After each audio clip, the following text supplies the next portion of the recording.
Aloha and welcome to VOSR International, the voice of shortwave radio. I'm your host, Wavecrest Guy. This broadcast is being transmitted by WRMI, Radio Miami International, in Okeechobee, Florida, on both 9455 and 15770 kilohertz. This broadcast is also being transmitted by shortwave radio in Lower Saxony, Germany, on 3975 kilohertz. All right, so we are going to start out this broadcast with some announcements as usual.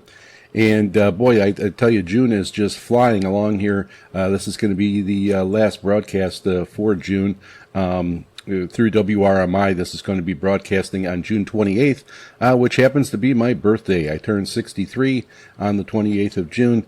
And I just can't believe that this month is flying away so quickly.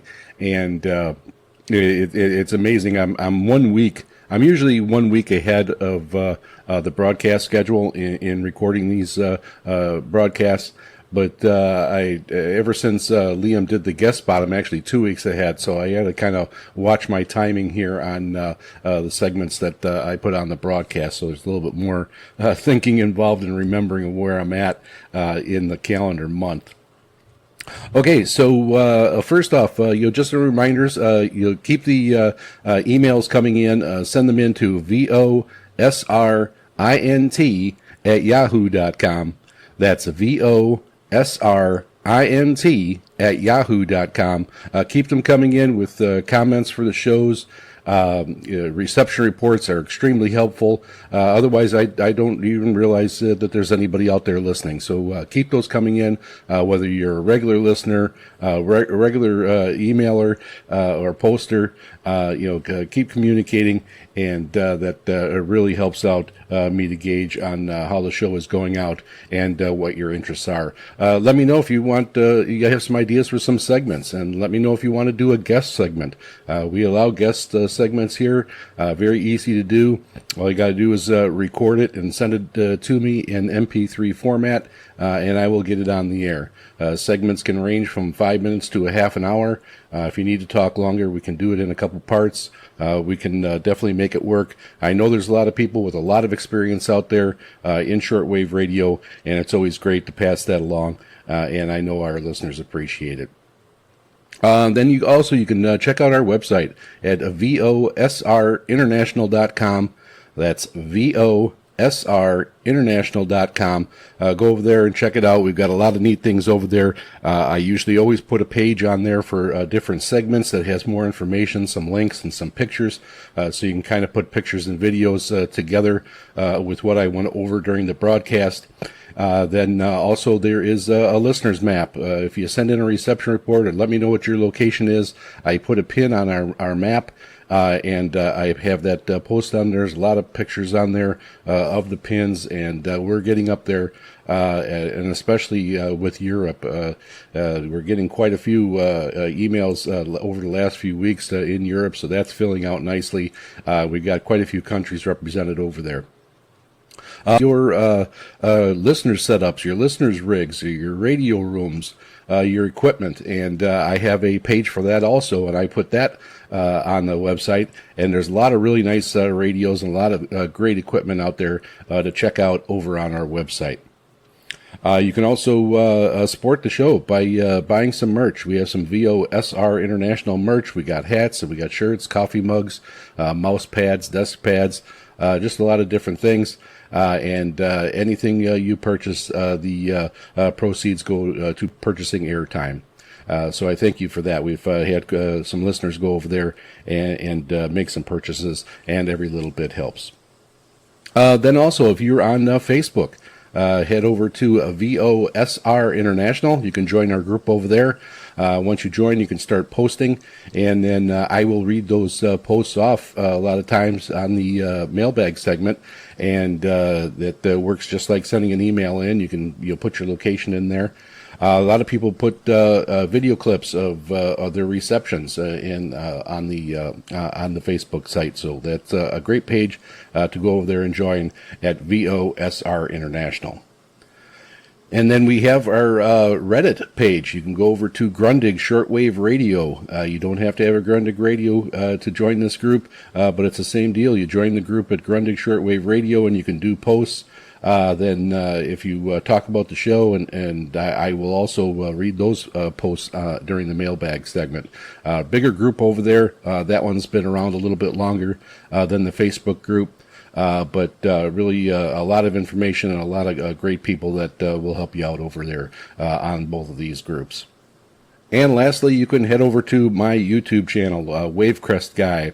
I've got a lot of playlists over there. I've got a ton of reception reports, some evaluations of radios and equipment over there, some antennas, some videos where you can go check it out. And then, of course, I do have the playlist of all the VOSR International past broadcasts. You can go over there and check those out. I also do have a link to that over on our website at VOSRinternational.com. There's a past broadcast page, and there's a link to every single one of our past broadcasts. So if you missed a broadcast, you can catch up.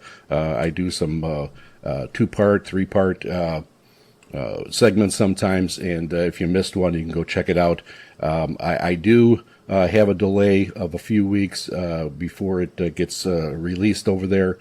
I always have the go out to shortwave first. Shortwave is the first medium that I use, and then after that I have that delay, and then they are made available over on the YouTube channel and on VOSRinternational.com. Now, lastly, I have to give another big shout out to KG7M, who has been helping me by making posters for each of my broadcasts, and I'm able to post those around and get the word out about the show. Those are really great, and I've been getting a lot of positive comments about those. Then he also, he's a man of many talents, and he also went ahead and made a theme song for VOSR International. I think it's great. It's about a minute and a half. I'm going to play it right here. Then, of course, I've got the got this posted over on our Facebook group at VOSR International.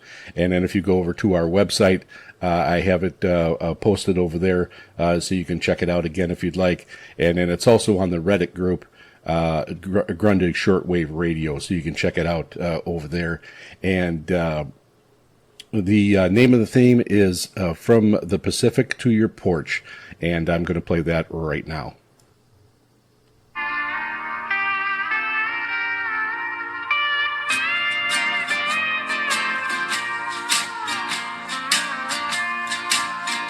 Drifting on the blue horizon where the frequencies ignite, the signal leaves the islands, chasing down the edge of night. 1,000 miles of salt and static, a world within the reach of your dial.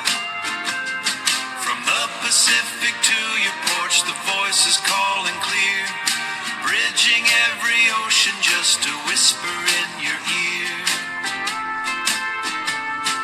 Global conversations that bring the distant near, bring the distant near. We open up the mailbag, every letter, every word, a chorus of the listeners across us, the distances we've heard.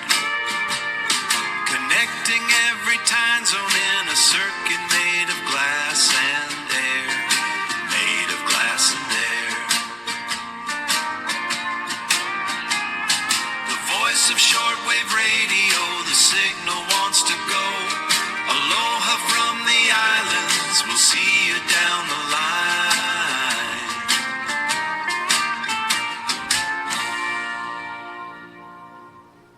I just love that. I think it turned out fantastic. I can't thank KG7M enough.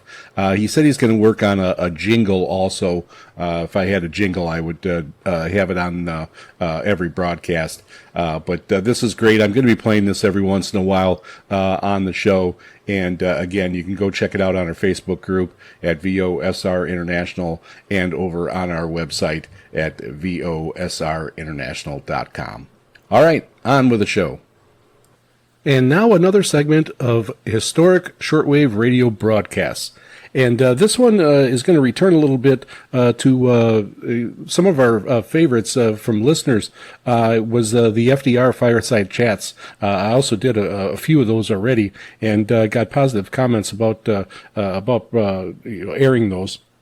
And this one's a little bit different because this is one that FDR addressed the Boy Scouts. And there was supposed to be a jamboree in Washington in 1935, but in Washington, D.C., and the president was going to be there, and of course he was going to address the scouts and do an inspection. But there was an infant paralysis epidemic that was going on, so it got canceled. This was supposed to be a huge jamboree. They were expecting tens of thousands of scouts, actually from all over the world. I believe it was like 27 different countries. Scouts were supposed to come over for this jamboree. So again, it was great disappointment, and the president decided to give this address, and it was broadcast over AM radio, FM radio, and of course it was broadcast over shortwave especially because of the amount of scouts that were coming throughout the world. So he wanted this message to not just only go to the United States. So I'm going to play this clip here, and it's about 7-8 minutes long, I believe. It starts out, and they introduce the head of the Boy Scouts. That clip gets kind of cut off in this clip, and then the president is introduced and does go on with his speech. So here it is, the clip from August 21st, 1935. Franklin Delano Roosevelt, president, is addressing the Boy Scouts. WABC, New York.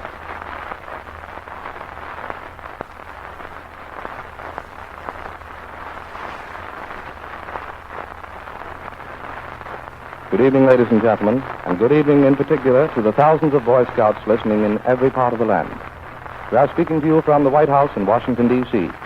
From here, in just a few moments, you are to hear the voice of the Honorable Franklin D. Roosevelt, President of the United States, speaking to the Boy Scouts of the world on what was to have been the occasion of the big day of the greatest National Scout Jamboree ever planned. But plans went awry, and instead of speaking to the Scouts and reviewing them, the President makes use of that modern wonder, the radio, to accomplish his purpose. There's one way of consolation, however, for those Scouts who feel so badly about not being able to be here. It rained all day in Washington. President Roosevelt will be introduced this evening by Walter W. Head, President of the Boy Scouts of America. Following the President's address, if there is sufficient time, Dr. James E. West, Chief Scout Executive of the Boy Scouts of America, will administer the Scout's oath. Ladies and gentlemen, Walter W. Head, President of the Boy Scouts of America. Fellow Scouts, Scouting, and friends of Scouting. Just yesterday I returned from Sweden, where I had a most interesting and thrilling experience while attending the International Conference of the Boy Scouts of the world. I was keenly disappointed to learn that our great national jamboree had of necessity been cancelled. While in Europe, Dr. West advised me of this tragic disruption of our plans. It saddened my heart. But when the boat on which I returned from Europe drew into the harbor,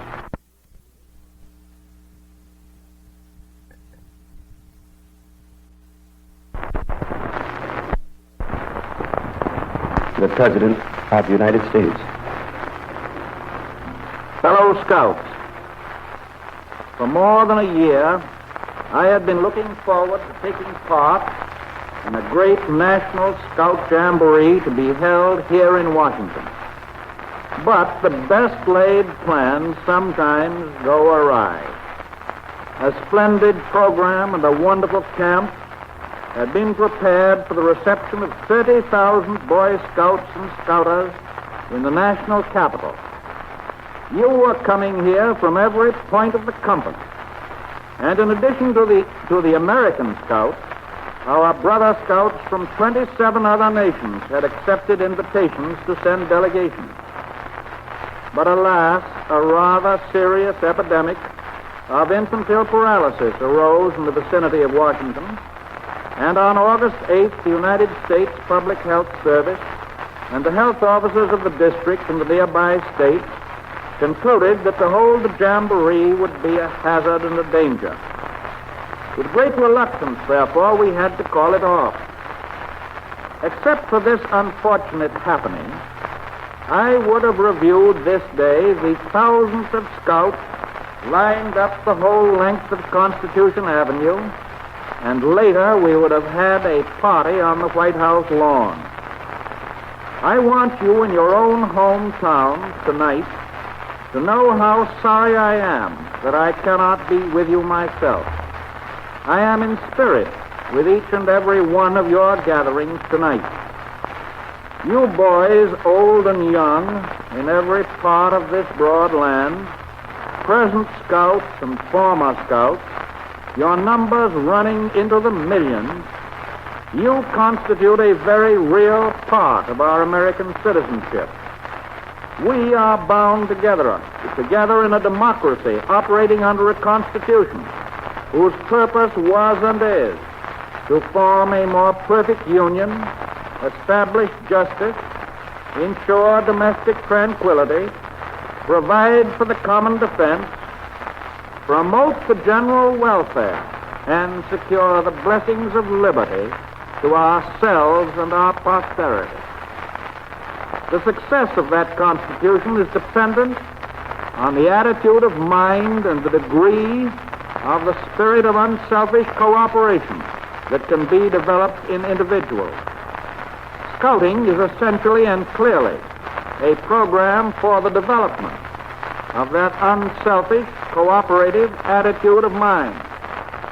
Scouting revolves around not the mere theory of service to others, but the habit of service to others. Scouting makes the individual boy conscious of his obligation to his patrol, to his troop, to his community, to his state, and to his nation.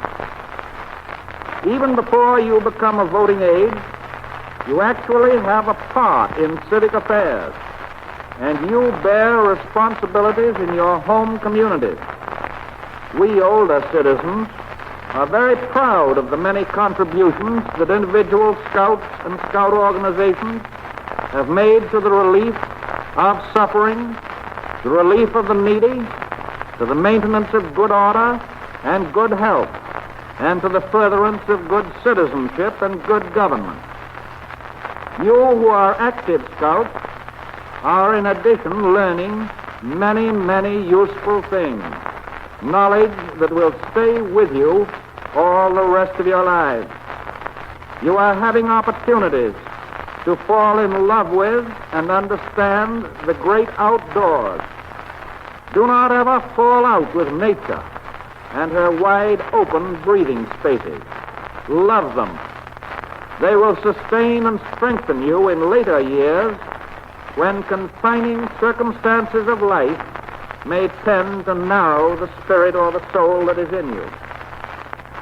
I do not have to tell you to throw yourselves with all the enthusiasm and the energy that you have into your scout work, into the programs of your patrols, your troops, and your councils. But I do want to express to you the very deep hope that when you grow older and get out into the stream of life, you will retain that same enthusiasm and energy, and that you will apply it through every day and every year that you live. Our Scout motto, "Be prepared," applies just as much to the wider service, which is your opportunity when your full civic responsibilities are attained. And just as you are individually a necessary part of your patrol or your troop today, so will you become necessary parts of the citizenship of your community. I do not have to remind you that one individual who lags behind slows up the whole troop. In the United States Navy, we have an old saying that the speed of a fleet is no greater than the speed of the slowest ship. When you go out into life, you will come to understand that the individual in your community who always says, "I can't," or I won't, or I don't, the individual who by inaction or by opposition slows up honest, practical, far-seeing community effort is the fellow who is holding back civilization and holding back the objectives of the Constitution of the United States. We need more scouts. The more, the better. For the record shows that taking it by and large, boys trained as scouts make good citizens. I hope that a jamboree in place of the one that we missed this year will be planned for some time in the future. And in the meantime, fellow scouts, I send you my warm greetings, personally and as the honorary president of the Boy Scouts of America. Good luck to you, each and every one, and carry on. You have heard the President of the United States addressing the Boy Scouts of America. We introduce now Dr. James E. West, Chief Scout Executive and editor of Boys' Life. Dr. West. Hello, Scouts. We've heard from the President of our organization and the President of the United States words which hearten us and give us a basis of carrying. And there you have it, FDR, President FDR, speaking to the Boy Scouts, and not just to the Boy Scouts of America, that was going out over shortwave all throughout the world. And you can just tell how big this event was supposed to be, and it was just a huge disappointment to have to cancel that, and especially, you know, it was canceled at such a late notice. There wasn't a lot of notice given for this cancellation, but they just felt it was the right thing to do with the epidemic of infant paralysis going around, and they didn't want to take any chances. So, again, a little piece of history that a lot of people, you know, never even knew about or totally forgot about. We're getting close to, you know, this is 90 years ago, and you know, people are just forgetting these small pieces of history. So there you go. Let me know if you've ever heard this clip before. Have you ever known about that, or even the infant paralysis epidemic that was going on during that time? That was something I was totally unaware of. So send us an email at VOSRINT@yahoo.com. That's VOSRINT@yahoo.com. Or head over to our website at VOSRinternational.com, and you can click on the mail icon and contact us that way. And now, on to the mailbag. First off, an email from regular listener Jeff, and he writes, "Hi Jeff, this is Jeff from Appomattox, Virginia.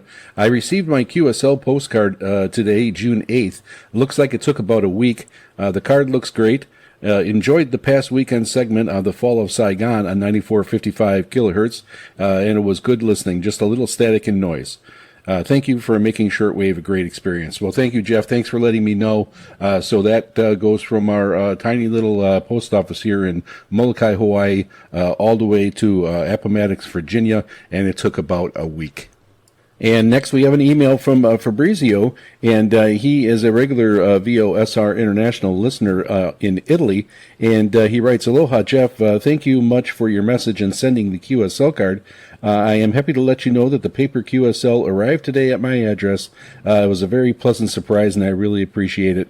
Mahalo again for your kindness and availability." And he did send a picture of it, so it did make it, no worse for the wear. That was actually pretty good, and that actually did take quite a while to get to Italy. It looks like it was sent out around the middle to late April, and just getting it on about June 9th. So just to give you some idea how long these might take, especially all the way over to Europe.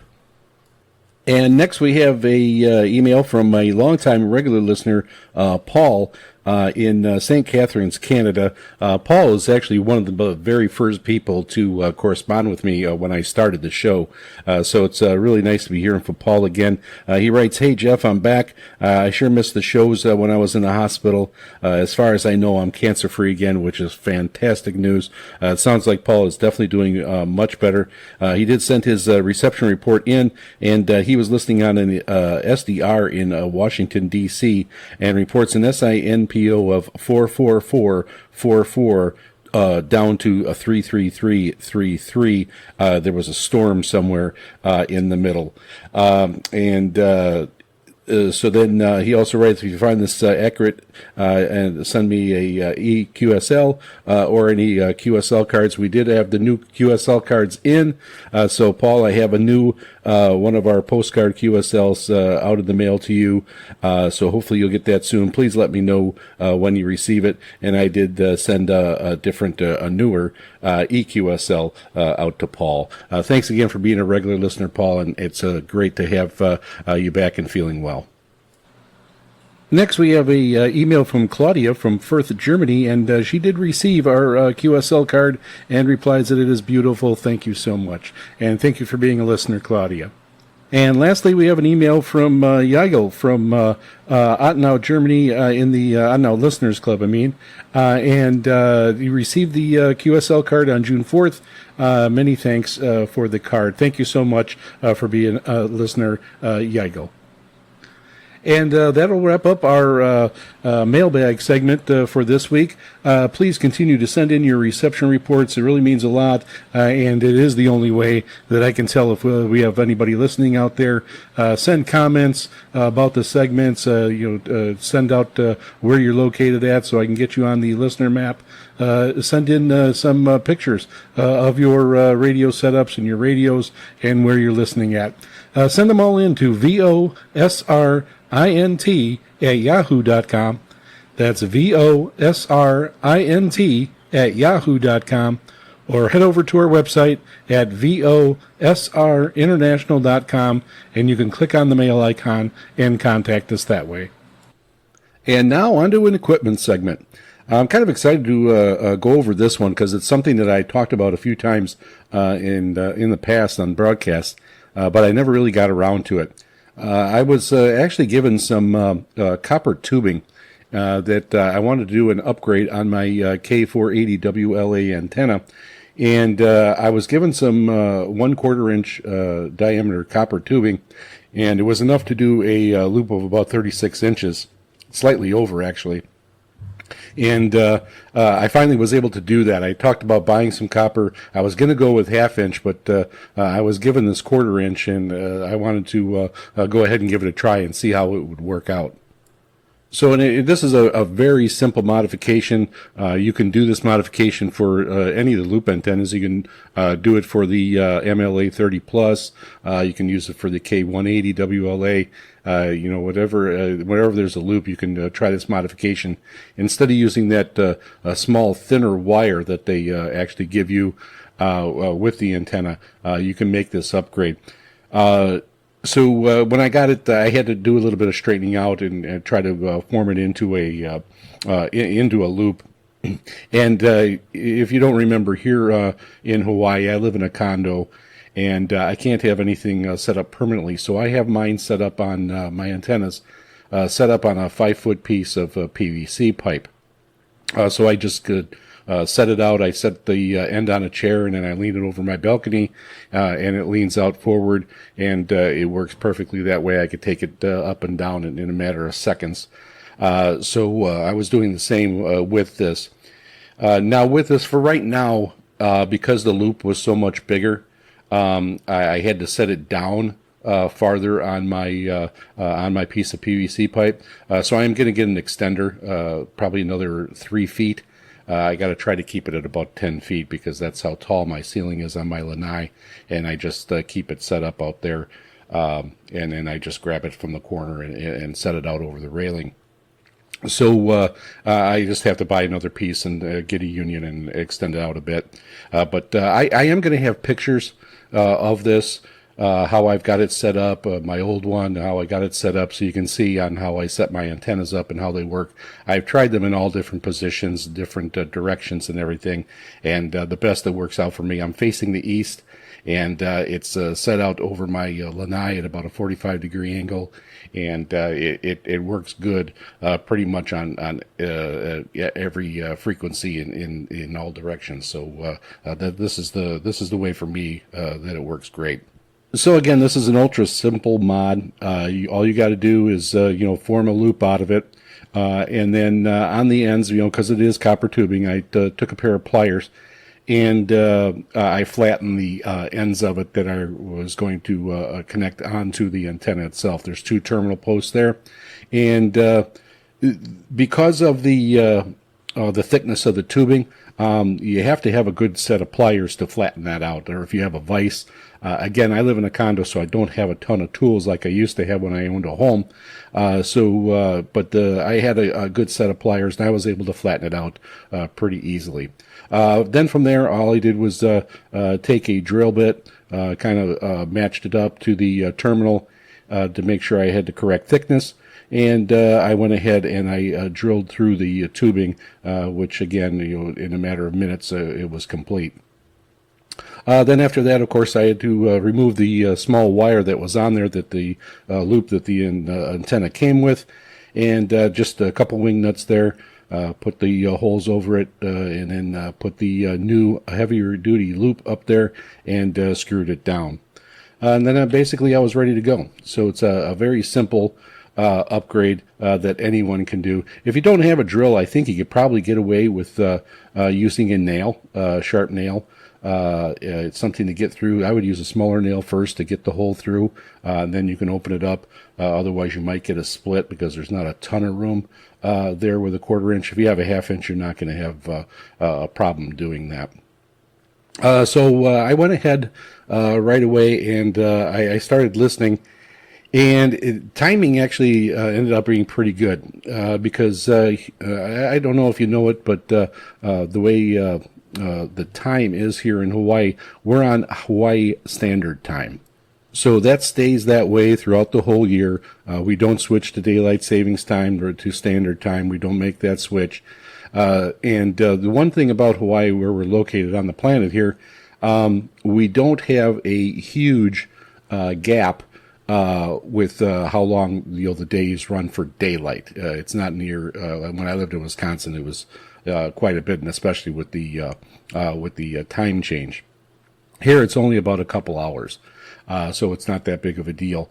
But I definitely notice a difference because this broadcast goes out on WRMI 9455 kilohertz, and that's the only broadcast I can pick up on my radio that I transmit through.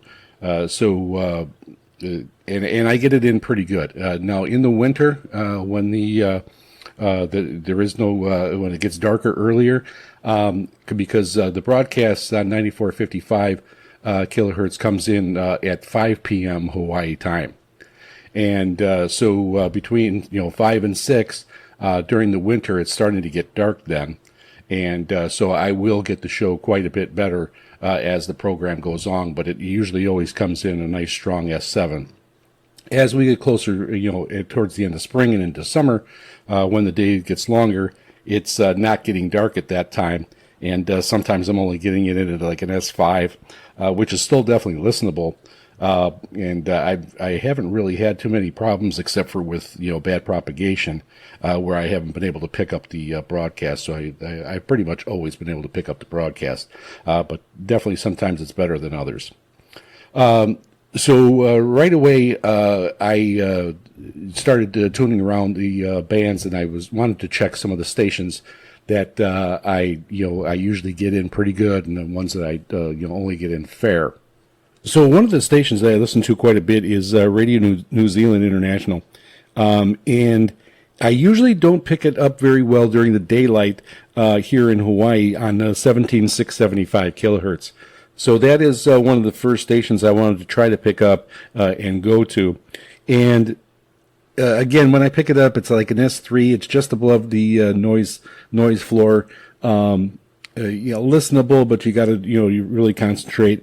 It was coming in right away. It was coming in a good S7 and very listenable, and you could tell the improvement right away.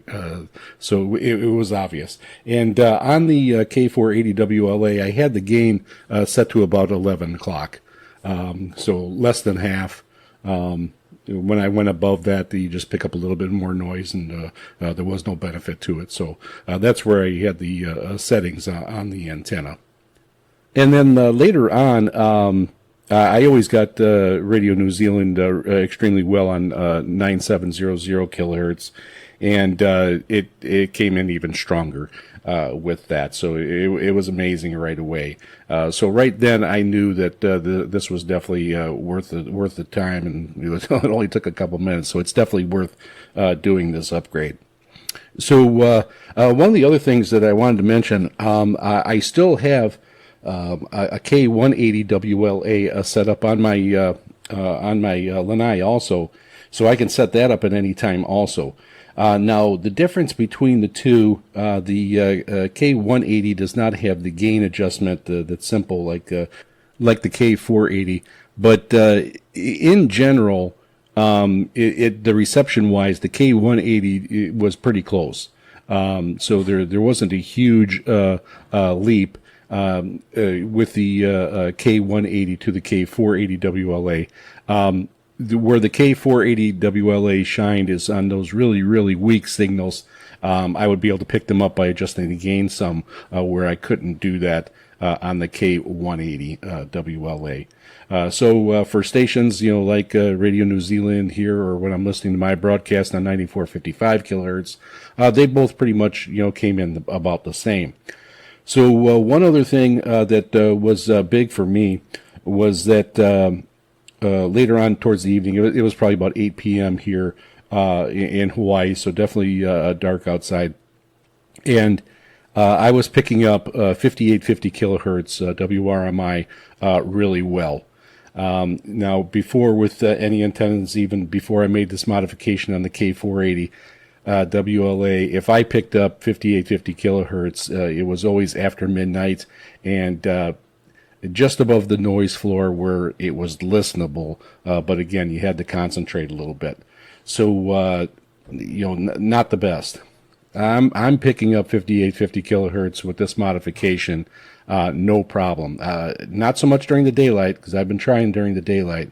But as soon as it gets dark, 5850 kilohertz is coming in very listenable. It's coming in S6 to S9 at times, of course, depending on propagation, but all extremely listenable. You don't have to concentrate at all. It's coming in really well. So the one thing I wanted to check, I wanted to compare that to the K180 WLA. So I went ahead and I set that out. I use the same radio. I'm using my Grundig Satellite 800 Millennium.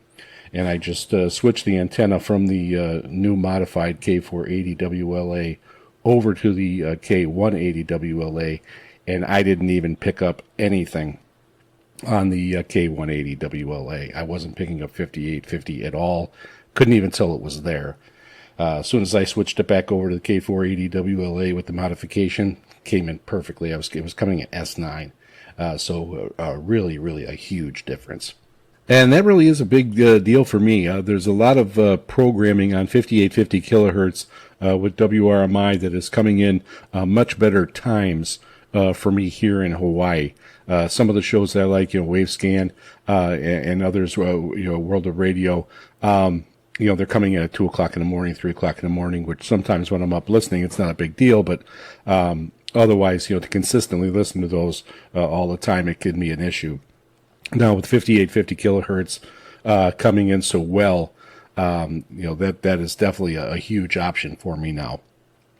And then my broadcast, this broadcast also, of course, goes on 9455 kilohertz, which comes out at 5 o'clock Hawaii time, is also on the same day on 5850 kilohertz, which would be 4 o'clock Hawaii time. So I believe in the winter months, I'm going to be able to pick up my broadcast on 5850 kilohertz, which would be great. So I will try that. The one thing about 9455 kilohertz, it does not change with the time change. So it stays on at 5 p.m. Hawaii time year round. But if you're where the time change, you're on the East Coast, you're getting it, 11 o'clock, and then when the time changes back, it's starting at 10 o'clock. I've had some listeners, always think that it's going to be on at 11 p.m., and then when the time changes, falls back, it's on at 10 p.m. So they're not aware that it doesn't it doesn't switch over. It just stays. So keep that in mind when you listen to 94.55 kilohertz. So what is next? I want to go ahead and there's one more an upgrade that I wanted to do with this antenna, and I want to upgrade the cable. I want to go to an RG8X cable. I don't run a long wire, from the antenna to my radio here. It's only probably 20 feet. So it's not really that long. It doesn't have to be. My radio is right by the lanai door here, so it just kind of comes across the room and then across the lanai. But I'm going to go ahead and I'm going to make that upgrade also. I already have that ordered. It's going to be in a couple weeks, so you'll be hearing about this one soon also. And I'll let you know if there's any meaningful upgrade there. I don't expect it to make as much difference as the upgrade in the loop going to the 1/4-inch copper, but we'll see. And I know a lot of people have made this upgrade and upgraded the cable, and they say that it did work. Again, it's probably going to matter, the length of the run and that type of thing. So we'll see. Mine is definitely shorter, but we'll see if that makes a difference too. All right, so let me know. I'm really curious too. If anybody has made this upgrade, started out with a 1/4-inch copper tube, and then went to a 1/2-inch, was there a big difference with that? I'm kind of curious if a 1/2-inch would even make more of a difference compared to this 1/4-inch. It seems though I did get this copper for free. It wasn't a big deal. I could always order some 1/2-inch, and I could throw this 1/4-inch on my K180 WLA. So that's something that might be coming up also. I might move over to the 1/2-inch. But let me know, did you make this upgrade? How did it work for you? Did it work for you at all? Did you upgrade your cable? Send us an email to VOSRINT@yahoo.com. That's VOSRINT@yahoo.com. Or head over to our website at VOSRinternational.com. And you can click on the mail icon and contact us that way. Now I'd like to add a couple reminders for some programming. Both of these are on WRMI, and it is for the IQ40 with Chris O'Brien, the fastest countdown on the planet. You can catch them on Saturday nights at 10 p.m. Eastern, 9 p.m. Central, 7 p.m. Pacific, and that, of course, is a Sunday morning at 2 a.m. UTC. And that is broadcast on 94.55 kilohertz. And also, don't forget to check out Greg Fishman Music Show, the original rock and roll acoustic music and commentary from songwriter Greg Fishman. That is on Saturday nights at 11:30 p.m. Eastern Time on 93.95 kilohertz here on WRMI. And this next segment is going to be a historic programming segment. And this came from an idea from a listener, regular listener Joe in New Jersey, and he thought it'd be good to have a segment on KWHR World Harvest Radio out of Na'alihu, Hawaii, and that is one of the most southern points on the Big Island of Hawaii. So, of course, this being a broadcast actually from the Hawaiian Islands, it really piqued my interest. I had been going to Hawaii, again, like I said, for decades before I actually moved here. And we have been to the Big Island many times. I used to work for Cisco Foods, and I was stationed on Oahu. And we had warehouses on all the main Hawaiian islands. So we had one on Oahu, which was the main warehouse. Then there was one on Maui, one on Big Island, one on Kauai, and then I actually had one that was on Guam. And I frequently, every few months, I had to go to each of these locations. So I've been over to all the islands many, many times. Now, if you're not familiar with Hawaii or the Big Island in general, compared to all the other islands, the Big Island is extremely large. I believe it's said you can take all the other islands and put them on the Big Island. It is that big. And the one thing about all the Hawaiian Islands, is that they all have had volcanoes on them. Some there are listed as extinct volcanoes. So mostly the main roads go around the edges of the islands along the coast. Because in the middle there's such high elevation that no roads go through there. Taking Oahu into example here, they actually had to go through the mountain, so there's a tunnel when you're going from the west side over to the east side and taking that H3 highway through there. So it is quite an experience to go over there, and it's a real big difference, especially on Oahu, going that east side or west side of the east side or vice versa, because the west side is typically the drier side, and you go over to the east side and it's wetter and there's a lot more rain. It is a significant difference.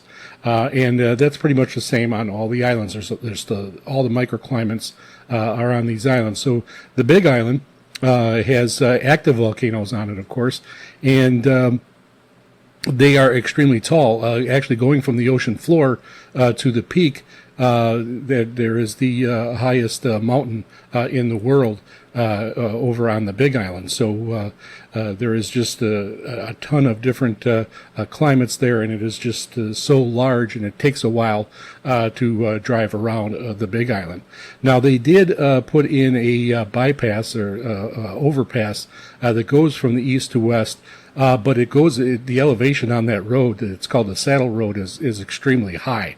So you're driving up in the clouds sometimes. You just about every time you travel that road, you're probably going to get some rain, and that type of thing. So, but it does cut some time off, of course, instead of going all the way down and around the southern point of the Big Island. Now, as you go down towards the southern part of the island, that is where a lot of the lava flows for the Big Island are. So there's not a lot of people that live over there. You have some houses there. A lot of the housing over there is uninsurable because of the lava zone that you are in. So a lot of people who build there just kind of build on their own, and if they end up losing their home, they're going to get no compensation for it. So there's not a lot built up. There's not a lot of commercialism down there. Not a lot of stores. So you are doing a lot of traveling if you are down on that southern portion of the island of the Big Island. So back to our segment here. So World Harvest Radio, the call sign was KWHR, and it is formerly broadcast Christian programming globally from the shortwave station in Naʻalihu, Hawaii. That's Naʻalihu, Hawaii. It was established in 1993. The transmitter was used by the Family Broadcasting Corporation.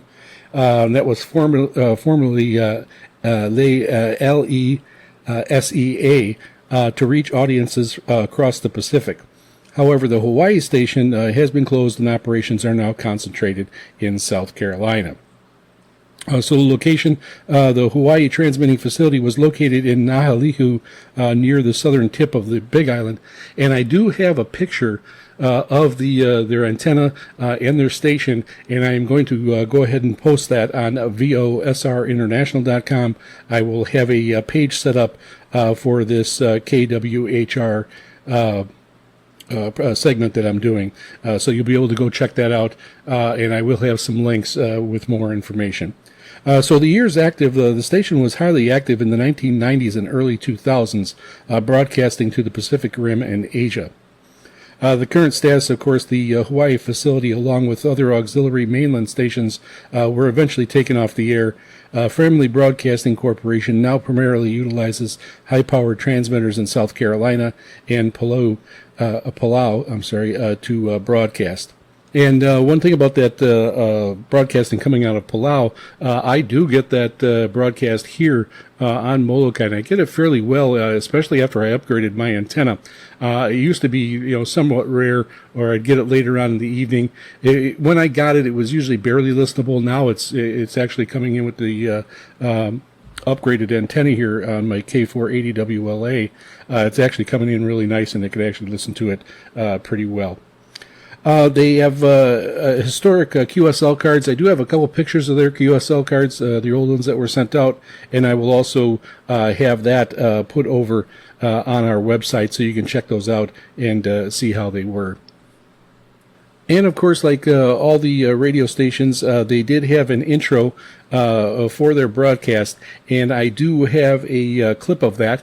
And this is going to be about a 30-second clip where you'll be able to hear how the intro was for a KWHR World Harvest Radio.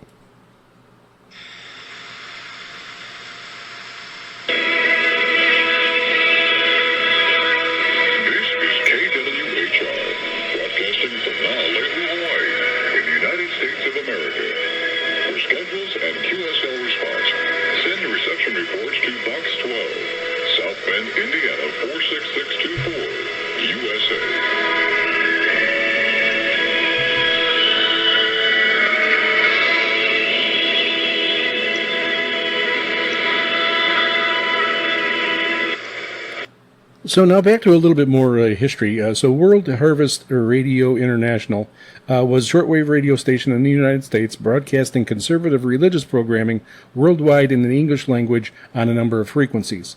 Part of the Family Broadcasting Corporation, Christian Broadcasting Group, WHRI was based in Cypress Creek, South Carolina, with programs for audiences in Asia, broadcast from T8WH in Palau. Now, for their frequencies, out of Hawaii, the frequencies that were broadcast on were 9930 kilohertz and 9965 kilohertz. The other broadcasts in other locations had many different broadcasting frequencies, but the two coming out of Hawaii were 9930 kilohertz and 9965 kilohertz. So a little bit more of the history. Lester Summerall founded the Lester Summerall Evangelistic Association, known as LESEA, and it's a humanitarian arm to Global Feed the Hungry, World Harvest Radio International. WHRI signed on in 1985 with their first service, Angel 1, covering Central America, South America, and the Caribbean. In the second service from WHRI, Angel 2 went on the air in 1987, covering Europe, Central, and South America. Then in 1993, WHRI opened a second station, KWHR, transmitting from Kalei in the southernmost point of Hawaii, which provided Angel 3. And those were the two frequencies that I had mentioned before that they were broadcasting from.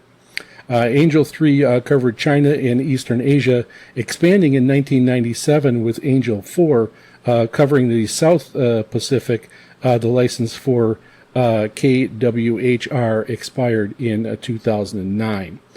So with Angel 4, when they expanded, the other frequencies they had were 9625 kilohertz, 9960 kilohertz, 11705 kilohertz, 15400 kilohertz, 15500 kilohertz, and lastly 17800 kilohertz. So then Angel 3 and 4 used to transmit from K8WH in Palau, a station which had originally had been built for High Adventure Ministries in the mid-1980s and operated for some 15 years under KHBN. The Palau site is no longer in operation, having closed in October 27th, 2019. Along with the sale of the WHRI, this concludes all of the World Harvest Radio's shortwave broadcasting. In 1998, a third station, WHRA, in Greenbush, Maine, signed on with Angel 5, a signal for Africa and the Middle East. As of November 17, 2009, World Harvest ceased operations of WHRA and dismantled the facilities with its frequencies reassigned to WHRI. WHRI also operates Angel 6 with a signal primarily to Mexico. In August 2020, it was announced that WHRI was selling its facilities to Alan Weiner, owner of the Monticello, Maine based shortwave station WBCQ, and that was pending FCC approval. So yes, in August of 2020, Alan Weiner, the owner of the shortwave station WBCQ in Monticello, Maine, purchased World Harvest Radio International in Furman, South Carolina, from Family Broadcasting Corporation for $1.25 million. The acquisition included WHRI's shortwave transmitting facilities, which effectively concluded the Family Broadcasting Corporation shortwave broadcasting operations. So all in all, the World Harvest Radio, transmitting out of Hawaii, lasted from 1993 to 2009. So that is a relatively short run of 16 years. But during that time frame, I suppose it does make sense. And during that time frame, it's actually probably a fairly long run compared to some of the early broadcasts that were started during the infancy of shortwave radio. So for myself, for this broadcast was before I was into shortwave radio. So unfortunately, I did not get to hear any of the broadcasts, from 1993 to 2009. But with all of our listeners out there, and many with many, many years and decades in the hobby, please let us know if you were able to catch this broadcast out of the Big Island of Hawaii, and if you ever did hear it. Also, let us know if you ever contacted them and received a QSL card. It'd be great if you'd send a picture of those QSL cards in, and I will get them added to our page that I'm going to be having set up for this segment. So if you send those in, I will get them added onto the website. So there you have it. Let us know. Do you remember this broadcast? Do you remember the call sign and the intro? Were you listening to that way back in the day between 1993 and 2009? Let us know. Send us an email at VOSRINT@yahoo.com. That's VOSRINT@yahoo.com. Or you can head over to our website at VOSRinternational.com, and you can click on the mail icon and contact us that way. And that concludes our broadcast. Be sure to catch our broadcasts every Saturday at 0300 UTC on 9455 kHz, and also on Saturdays at 2300 UTC on 15770 kHz, transmitted by WRMI Radio Miami International from Okeechobee, Florida. We are also broadcast by Shortwave Radio Gold in Lower Saxony, Germany, on Thursdays at 1800 UTC on both 3975 kHz and 6160 kHz.